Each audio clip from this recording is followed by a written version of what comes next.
Bismillah, alhamdulillah, wa salatu wa salam ala rasulillah, ba'da assalamu alaikum wa rahmatullahi wa barakatuh. Et bonsoir à tous. Nous allons aujourd'hui voir notre dernier chapitre, et c'est le 11e chapitre. Donc, c'est sur les règles d'arrêt. Donc, les règles d'arrêt, c'est de manière plus générale, d'accord? Pour cette formation, j'ai plutôt choisi pour ces chapitres-là, de voir tout simplement les signes d'arrêt dans le Coran, d'accord? Donc, par rapport aux règles d'arrêt, il y a des détails plus volumineux à donner qui ne seront pas évoqués pour cette formation. Nous allons nous limiter aux signes d'arrêt dans le Coran. Il faut noter que quand vous lisez le Coran, il y a des versets qui sont assez longs qu'on ne peut pas lire d'un seul coup. Donc on a ce besoin-là de prendre une pause. Et que ces pauses-là, au fait, vous n'avez pas le droit de les faire, vous ne devriez pas les faire à n'importe où et n'importe comment. Parce que des fois, ce que vous venez de dire quand vous prenez la pause prend un sens qui n'est pas voulu.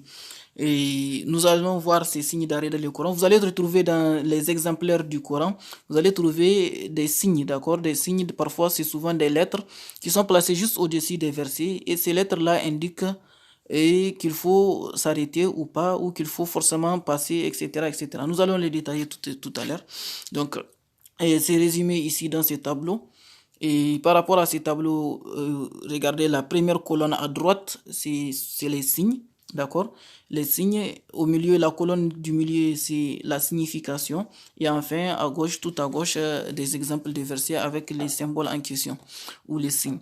Donc, les premiers signes, c'est ces signes-là qui est circulaire. Regardez bien. Je vais mettre les bics pour les marquer. D'accord? Donc, c'est le signe qui est là. Vous voyez en rouge, je l'ai entouré en rouge. Donc, ce signe-là, il marque la fin du verset. Vous allez trouver souvent le numéro du verset à l'intérieur. 1, 2, 3, 4, 5, 6 en arabe, etc. D'accord? Et l'exemple ici, la sourate, vous avez Al-Qari'ah, vous avez le signe qui est là. Mal-Qari'ah et le signe aussi qui revient. Et le deuxième symbole que nous allons voir, juste en dessous du premier, c'est la lettre Mim. Et regardez bien la lettre mime. Il faut noter un aspect très important par rapport à cette lettre-là qui est en rouge, la lettre mime là. Regardez bien le trait qui est à gauche, donc la terminaison de la lettre mime, et le trait tend à aller vers la gauche au lieu du bas. Parce qu'il y a un autre symbole dans certains exemplaires du Coran, c'est un autre mime qui a un trait qui va vers le bas. Le trait qui va vers le bas, ça indique une règle de tajwid qu'on a vu précédemment, antérieurement, l'iqlab. Et le mime là, il est différent de celui-là. Celui-là, c'est un autre mime. Voici sa signification au milieu. Il indique un arrêt obligatoire. Vous pouvez le trouver dans les versets, par exemple, où Allah dit فَلَا يَحْزُنْكَ قَوْلُهُمْ إِنَّا نَعْلَمُ مَا يُسِرُّونَ. Voilà. Donc, ici, sur les versets que je viens de lire, vous n'avez pas le droit de relier les deux versets. C'est un arrêt obligatoire. Vous êtes obligé de dire فَلَا يَحْزُنْكَ قَوْلُهُمْ. Donc, vous arrêtez. Ensuite, vous continuez sur les versets suivants. Donc, dès que vous voyez ces mimes là, je vais l'entourer encore. Voilà. Ce n'est pas bien fait. Et enfin, bon, je dirais pas enfin plutôt, le signe suivant, c'est la lettre Qaf. Donc, la lettre Qaf que je vais entourer tout à l'heure, regardez bien, la lettre Qaf qui est là. Quand vous voyez cette lettre Qaf au-dessus d'un verset, à l'endroit où vous la trouvez, à la fin du mot où vous trouvez cette lettre Qaf, elle indique qu'à ce niveau-là, l'arrêt est préférable.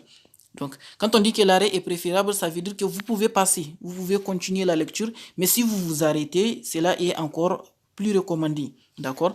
Un verset avec cet exemple-là, c'est là où Allah subhanahu wa ta'ala dit ذَلِكَ مِنْ آيَاتِ اللَّهِ مَنْ يَهْدِ اللَّهُ فَهُوَ الْمُهْتَدِ. Donc, ذَلِكَ مِنْ آيَاتِ اللَّهِ.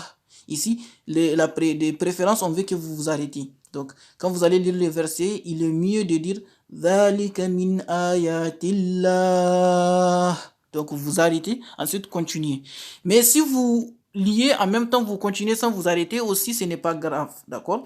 Vous pouvez dire ذَلِكَ مِنْ آيَاتِ اللَّهِ مَنْ يَهْدِ اللَّهُ فَهُوَ الْمُهْتَدِ.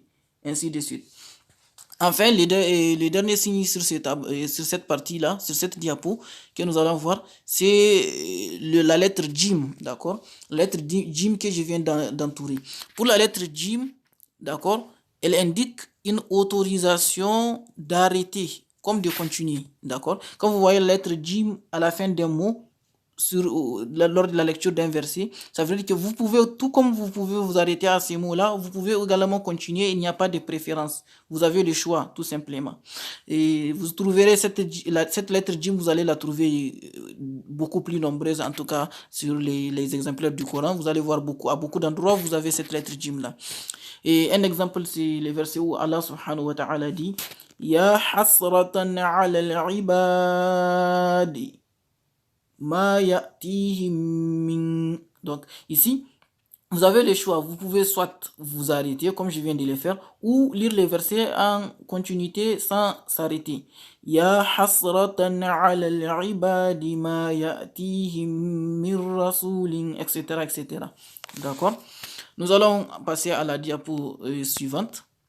Et pour la diapo suivante, donc, le premier symbole, regardez les premiers signes, c'est le signe qui est tout en haut à droite, c'est la première ligne de la première colonne. Donc, vous avez des petits points, d'accord? Vous avez 3 points à droite, 3 points à gauche. Ces 3 points-là regroupés vont se retrouver dans les mêmes versets. Voilà, toujours. Vous allez les retrouver dans les mêmes versets. Les 3 points, vous allez retrouver d'abord 3 points, ensuite un peu plus en avant dans les mêmes versets, vous allez retrouver encore 3 points. Ces 3 points-là, ce groupe de 3 points-là, indique qu'il faut faire un arrêt obligatoire au niveau de l'un des groupes de 3 points. D'accord? C'est-à-dire, si vous lisez les versets, soit vous vous arrêtez au niveau des premiers 3 points, soit vous vous arrêtez au niveau du deuxième groupe de 3 points. D'accord? Et nous allons prendre un exemple ici, c'est avec le premier verset de la sourate Al-Baqarah, même si ici je vous le notifie que vous allez entendre beaucoup de lecteurs ne pas respecter à ce niveau cette règle-là. D'accord? Ici, pour beaucoup, ce n'est pas obligatoire. Mais dans les autres cas où les mêmes symboles viennent, il faut toujours les respecter.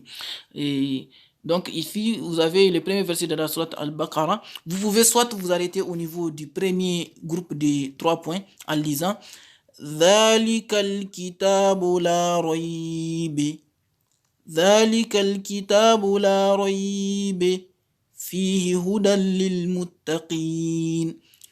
Ou vous continuez, vous ne vous arrêtez pas au niveau du premier groupe de 3 points, vous vous arrêtez au niveau du deuxième groupe en lisant le verset ذلك الكتاب لا ريب فيه هدى للمتقين. Donc vous avez le choix entre faire un arrêt entre les deux groupes de 3 points, vous avez le choix. L'essentiel c'est de faire un arrêt au niveau de l'un. D'accord? Et le prochain signe, je vais l'entourer en rouge. D'accord? Celui qu'on vient de faire tout à l'heure, c'est ça. C'est ces signes-là. Nous allons voir le deuxième signe, c'est ça que je viens d'entourer. Donc c'est la lettre sin. D'accord? La lettre sin. Pour ceux qui ne voient pas bien, c'est très petit. C'est la lettre sin. Quand vous voyez la lettre sin au-dessus d'un verset, et c'est asakt, ça indique une pause brève. Donc, il faut faire une pause brève de la voix sans couper le souffle. C'est-à-dire c'est une petite pause dans laquelle vous ne coupez même pas le souffle. Mais on veut que vous fassiez un petit arrêt. D'accord? Et un exemple, c'est le verset où Allah subhanahu wa ta'ala dit « Waqila man Donc ici, on ne veut pas que vous fassiez une pause, une longue pause. Il ne faut pas que vous lisez les versets comme ça. Waqila man Non, on veut que vous fassiez une pause qui est plus brève, tout en continuant, en gardant le souffle. Waqila man ainsi de suite. Et le signe suivant, donc c'est celui-là, je viens de l'entourer, c'est la lettre Sod. Donc, pour ce qui est de la lettre Sod, quand vous la voyez au-dessus, à la fin d'un mot, elle indique que la liaison est préférable. C'est-à-dire que si vous continuez la lecture sans vous arrêter à ce niveau, cela est plus recommandé. Mais il faut noter que si vous vous arrêtez aussi, ce n'est pas grave. C'est ce que ça indique. Donc, un exemple pour la lettre Sod, c'est le verset où Allah dit وَلِلَّذِينَ كَفَرُوا بِرَبِّهِمْ عَذَابُ جَهَنَّمَ وَبِئْسَ الْمَصِيرُ. Donc, ici, sur ces versets-là, continuer la lecture jusqu'à la fin, c'est ce qui est préférable. Mais si vous vous arrêtez aussi, comme je vais le faire tout de suite, ce n'est pas aussi grave. Vous pouvez lire les versets. وَلِلَّذِينَ كَفَرُوا بِرَبِّهِمْ عَذَابُ جَهَنَّمَ وَبِئْسَ الْمَصِيرُ. Et le dernier signe que nous allons voir, c'est la lettre Lam. Je vais l'entourer pour que vous voyez. C'est cette lettre-là. Donc, pour la lettre Lam, ici, ce qu'il faut faire, et ce qu'elle indique, c'est-à-dire qu'il n'est pas permis de s'arrêter et ni de reprendre directement là-dessus. Donc, quand vous voyez cette lettre Lam-là à la fin d'un verset, à la fin d'un mot dans un verset, elle vous dit qu'il ne faut pas s'arrêter ici, au niveau de ce mot-là. Il faut forcément passer. Donc, il faut forcément continuer. Si vous voulez, vous arrêtez sur le mot qui va suivre, mais pas sur ce mot-là. Et il ne faut pas débuter la lecture au même niveau également. Et nous allons prendre un exemple avec le verset où Allah subhanahu wa ta'ala dit وَيَشْتَرُونَ بِهِ ثَمَنًا قَلِيلًا أُولَئِكَ مَا يَأْكُلُونَ. Donc ici, il n'est pas permis de s'arrêter au niveau des qalila. Donc il faut pas lire les versets en s'arrêtant au niveau du mot qalilan, en disant qalila. Il faut forcément lier les deux. Donc il faut forcément lier les deux. Et il ne faut pas aussi débuter la lecture avec ulaika. Donc il faut forcément passer lors de la lecture. Vous pouvez lire les versets en vous arrêtant sur le mot, comme là où je me suis arrêté, puisque le verset ne finit pas à ce niveau. Vous pouvez lire le verset وَيَشْتَرُونَ بِهِ ثَمَنًا قَلِيلًا أُولَئِكَ مَا يَأْكُلُونَ ainsi de suite, et continuez le verset. D'accord? Et vous m'excusez pour ce que je viens de faire. Donc la vidéo aujourd'hui, le cours d'aujourd'hui s'arrête ici. C'est notre dernier cours par rapport à cette formation. Je suis quelque part vraiment très ému d'avoir bouclé cette formation. Je n'ai pas pensé que cela serait, en tout cas, au début, en tout cas, je n'ai pas pensé que ça serait possible avec l'évolution, avec le temps et avec les difficultés également. Donc, nous remercions Allah subhanahu wa ta'ala pour tous ses bienfaits. Et nous le remercions surtout de nous permettre d'être de ceux qui œuvrent, en tout cas, dans les biens. Parce que cela ne relève pas de notre pouvoir en nous. C'est Allah qui choisit, en tout cas. C'est Allah qui gratifie, c'est Allah qui guide. Nous lui demandons de nous guider, de nous faciliter et la voie vers le bonheur, vers le succès. Et sur ce, Inch'Allah, je vous reviendrai le vendredi sur en tout cas la fin de cette formation. Donc, et sur ce, je vous souhaite bonne soirée. Inch'Allah, je vous donne rendez-vous pour ce vendredi. Je vais en tout cas vous donner les directives sur comment on va terminer cette formation. Et subhanakallah bihamdika ashhadu an la ilaha illa anta astaghfiruka wa atubu ilayk.